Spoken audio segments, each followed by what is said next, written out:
السلام عليكم ورحمة الله، ازيكم يا حلوين، عاملين ايه؟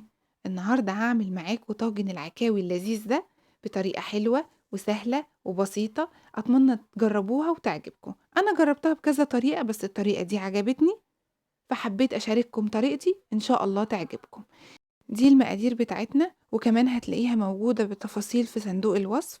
يلا نروح نشوف هنعمل وصفتنا ازاي. معايا حلة على النار هنزل فيها بقطعة سمنة، أنا هنا استخدمت سمنة بلدي. أنزل بقى بقطع العكاوي.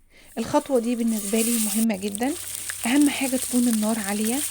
أنا مش عايزة العكاوي ينزل منها مية، أنا عايزة أخدها تشويحة كده واديها لون على الجنب ده واديها لون على الجنب ده زي ما انتوا شايفين كده. أنا كنت عايزاها توصل للشكل ده، وبعد ما بقلبها كلها وتاخد على الوشين لون هنزل عليها بفلفل اسود حصى وورق لورا وكمان كباب بسيط، اشوحها كده ونبدأ بقى نشم ريحتها الحلوة. بجد الريحة ساعتها كانت تجنن.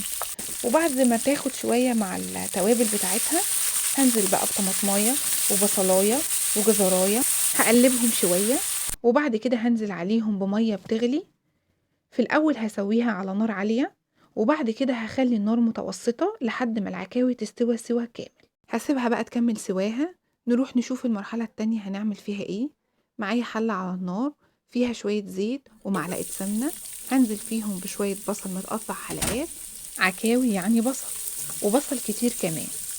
أول بقى ما البصل بتاعنا يدبل شوية كده هنزل عليه ب3 فصوص توم مفرومين وواحد شطة. الشطة هنا اختياري لو انتي بتحبي الأكل حار. هنزل عليهم بعصير الطماطم وكمان معلقتين صلصة، وهضيف كمان معلقة ملح، نص معلقة من الفلفل الأسود والكمون والسبع بهارات مطحونة وكزبرة مطحونة وشوية جوز الطيب وكمان نص معلقة سكر عشان الحموضة بتاعة الطماطم. هسيبها تغلي غلوة واحدة بس، أنا مش عايزة الطماطم تتسبك، تغلي غلوة واحدة. وهنزل بقى بقطع العكاوي اللي احنا مسويينها سوا كامل، وبعد كده أنا هنزل بالخضار بتاعي. أنا استخدمت بسلة وبطاطس وجزر، تقدري انت تضيفي حاجة أو تشيلي حاجة براحتك. المرحلة دي أنا كنت حاطة الطاجن بتاعي في الفرن عشان يسخن.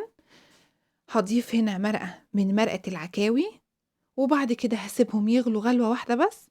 نروح نجيب الطاجن السخن بتاعنا والخضار بعد ما غلى غلوة واحدة ونضيفهم على بعض بالشكل اللي انتوا شايفينه. بعد كده هغطي الطاجن بتاعي وادخله الفرن على درجة حرارة متوسطة. هياخد معايا في الفرن من 15 إلى 25 دقيقة، يكون الخضار بتاعي استوى وكمان العكاوي أخدت من صوص الطماطم وتكون وصفتنا كده جاهزة. ده شكلها بقى بعد ما استوت، شايفين شكلها حلو ازاي ولا الطعم كان يجنن. دي كانت وصفتي النهاردة، أتمنى تجربوها وتعجبكم. أشوفكم في فيديو جديد ووصفة جديدة، بس ما تنسونيش في اللايك والشير والاشتراك في القناة وتفعلي زر الجرس عشان يوصلك كل جديد. دمتم بألف خير.